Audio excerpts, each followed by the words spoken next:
l'intégrale Marvel 2-in-1 de 1979 à 1980. On a les épisodes 47 à 60 et l'annual numéro 4. Alors, je n'ai pas acheté les tomes précédents. Je vais peut-être acheter le tome suivant, mais je pense pas que j'irai beaucoup plus loin. Alors, pourquoi j'achète ça alors que je compte pas faire la collection complète? Bonne question, docteur. Vous rappelez peut-être, pour les anciens comme moi, dans Special Strange, d'une saga qui avait fortement marqué les lecteurs de la revue à l'époque concernant la chose. Une histoire en 6 numéros qui s'appelait le Projet Pegasus. L'intégrale est dedans. Rien que ça, ça me motivait à acheter le tome. Et il y avait un autre truc dedans qui fait que j'ai absolument voulu l'acheter, c'est l'annual. L'annual, c'est entre autres choses ce qui était présent dans la première revue Luc que j'ai acheté, le Speedy 49. C'était la première moitié de l'annual avec la chose et Flèche Noire contre Graviton. Franchement, le fait qu'il y ait dedans une de mes toutes premières lectures, plus les épisodes du projet Pegasus, c'était un must-buy pour moi. J'étais obligé de l'acheter celle-là. Je suis pas sûr, encore une fois, que j'achèterai plus loin que le numéro suivant, parce que ça s'arrête juste avant la trilogie d'épisodes avec le voyage dans l'espace où on se retrouve avec elle, Heur, la version féminine de Adam Warlock. Et au-delà de ça, je ne me rappelle pas qu'il y ait eu des choses vraiment marquantes sur la série qui mérite d'être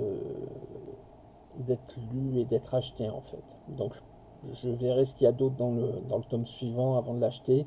Je le prendrai peut-être, sans doute, sûrement. Je sais pas. Faites votre choix dans les propositions. Mais je suis pas sûr. Alors, un retour lecture. Je me suis jeté dessus quand je suis rentré avec. On commence avec une histoire avec Machine Smith. On continue, c'est une histoire en deux parties avec le Valet Cœur. Donc la première partie c'est avec le gang de Yancey Street et la deuxième partie avec le Valet de Cœur. Ouais, bof, c'est pas exceptionnel mais c'est pas mal. Il y a pire dans l'album quand même. Un épisode très intéressant avec le Docteur Strange. Mais pour moi, le premier épisode qui vraiment vaut son pesant de cacahuètes, c'est le numéro 50 américain, dessiné par John Byrne, où la chose remonte le temps pour, donner un sérum à sa version plus jeune. Et au final, ça ne change rien à son histoire. Mais c'est vraiment très intéressant, très bien dessiné. C'est du John Byrne, hein, donc c'est Cali. C'était déjà présent dans l'omnibus Marvel Universe par John Byrne, mais c'est vraiment très bien. C'est vraiment très bien. Le 51, c'est avec des Avengers contre les hommes de Griff Jaune. C'est ouais, pas passionnant. Et puis là, on rentre dans le très très bon. Vraiment dans le très très bon. Tout d'abord, le numéro 52, qui est un prélude à la mini-série Hawkeye que j'adore, avec la première apparition de Crossfire, l'ennemi principal de cette mini-série-là. C'est pas exceptionnel, ni au niveau du scénario, ni au niveau du dessin, mais c'est vraiment bien pour présenter le personnage tel qu'on le retrouvera dans la mini-série, et c'est pas si mal, quoi. On enquille ensuite l'annual qui est bon, très bien, vraiment très bien. On continue avec les 6 épisodes du projet Pegasus où on est vraiment sur du top du top. On arrive au numéro 59 avec la torche, un épisode avec un gars qui avant 30 ans veut faire des trucs, être cow-boy, pompier, j'en passe les meilleurs. Ouais, bon. très dispensable, limite ce qu'il y a de plus mauvais dans l'album. Et on termine avec le fameux épisode 60 avec L'Homme Impossible lors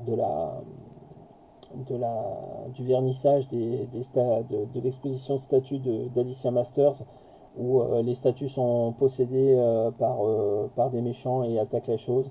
Et non, franchement, c'est mignon, c'est rigolo, ça mange pas de pain. Franchement, on finit bien, quoi. Donc, si on n'a rien lu avant de la série, il n'y a pas de problème. Si on lit rien après de la série, il n'y a pas de problème.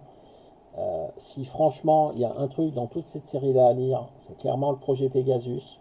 L'annual est pas mal. L'annual est pas mal. Je sais qu'avant, dans les choses à lire, il y a quand même l'annual avec Spider-Man et les Vengeurs, la première mort de Thanos, on va dire. Euh, je vais être très honnête, cette histoire-là, donc les deux annuals avec l'Avenger sur la fin de Thanos et la fin de Warlock aussi, puisque Warlock disparaît à ce moment-là pour ne réapparaître que pendant Infinity Gauntlet une douzaine d'années après. Vous pouvez facilement les trouver dans d'autres choses que ces intégrales-là à 36 balles. Là, les 36 balles pour moi se justifiaient par le contenu.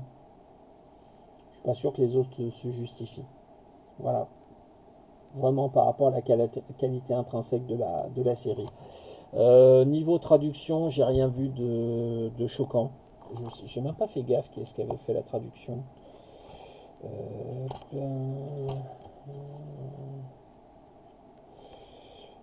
La traduction, c'est l'équipe de Macma et Jérémy Manès. Donc autant dire que c'est des gens qui font le travail avec sérieux et qualité. Franchement, ça va, quoi. Alors, niveau des dessins, pour faire un petit peu de présentation. Donc les premiers épisodes, c'est du Chic Stone. Donc bon, c'est typiquement de la fin des années 70, hein, les dessins. Voilà. L'épisode suivant avec le valet de cœur, c'est aussi du Chic Stone. L'épisode avec le Docteur Strange qui est vraiment pas mal. Bon, par contre, niveau dessin, c'est Alan Kuperberg, c'est pas le top. Hop, forcément, c'est à ce moment-là que la jaquette bouge. On arrive après, hop, au moment où John Byrne dessine le numéro 50 avec les deux choses qui se font face, forcément qui se foutent sur la tronche. Ça, hop, c'est du Frank Miller, mais bon, Frank Miller qui n'est pas encore au sommet de son art, on va dire. Donc, ouais, et puis bon, encore une fois, l'histoire est pas géniale. Après, on est sur l'épisode donc avec Crossfire, scénarisé par Jim Craig et dessiné par Jim Craig et Pablo Marcos. Donc voilà ce qu'on peut voir au niveau du dessin. Hop. Et puis donc là, on est sur l'annual dessiné par Jim Craig. Alors là, c'est un peu mieux, mais l'ancrage est de Buliansky et Patterson. Et donc, du coup, ça passe un peu mieux. On a ce genre de page où, quand même, le vilain est assez impressionnant. On continue ensuite donc avec la saga du projet Pegasus. Donc, le début est dessiné par Byrne. Voilà ce que ça peut donner. Hop, en termes de dessin. Et la deuxième partie est dessinée de mémoire par voilà, Georges Pérez. Donc pour une série secondaire, on avait quand même des gens de qualité dessus.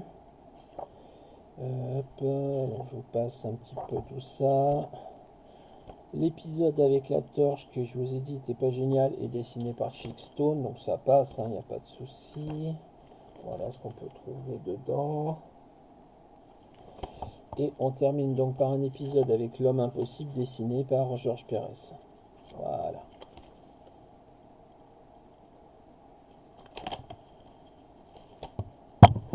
Hop. Et on termine à la fin avec des propos, des avant-propos, des pages en noir et blanc de la saga Pegasus, des covers de réédition ou de trade paperback. Enfin, franchement, non, c'est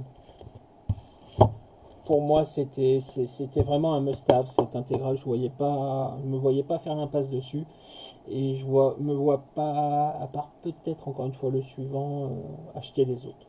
Là, on a vraiment tout ce qu'il faut avoir sur la série. Voilà, à tout de suite pour la suite.